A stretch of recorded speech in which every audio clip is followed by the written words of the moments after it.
गुल प्लाजा के बाहर गम, उम्मीद और बेबसी एक साथ सांस ले रही है।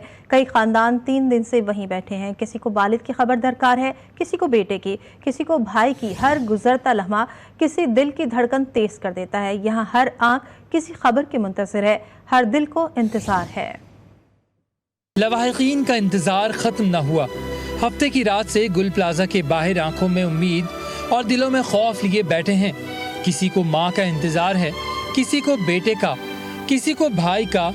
सब इसी आस पर हैं कि शायद कोई मौजज़ा हो जाए और उनका प्यारा सलामत वापस आ जाए। थर्ड क्लास अगर ये चाहते लोग बचा लेते, अगर रेस्क्यू करते लोग बच जाते। इन्होंने रेस्क्यू ही नहीं किया।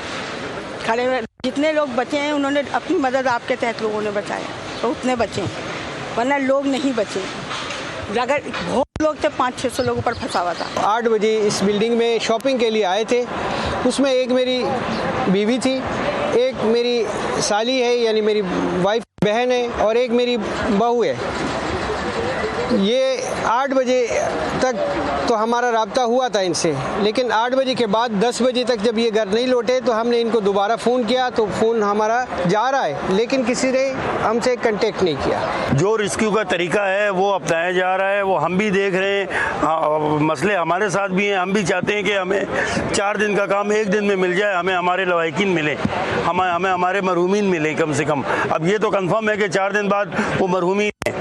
हम जिंदा एक्सपेक्ट नहीं कर रहे, मगर हमें मिले तो सही उनके सामान। पुलिस सर्जन डॉक्टर समिया के मुताबिक अब तक 14 लाशों के DNA सैंपल्स हासिल कर लिए गए हैं, जिनमें से 7 लाशों की शनाख्त मुकम्मल हो चुकी है।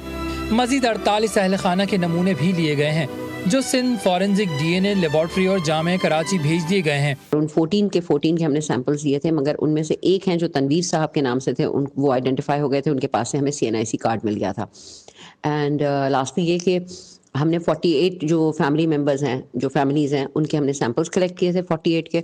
गुल प्लाजा के बाहर ये इंतजार शायद सबसे कड़ा इम्तिहान है, जहां हर गुजरता लम्हा किसी के लिए जिंदगी की उम्मीद है और किसी के लिए किसी अनहोनी की दस्तक।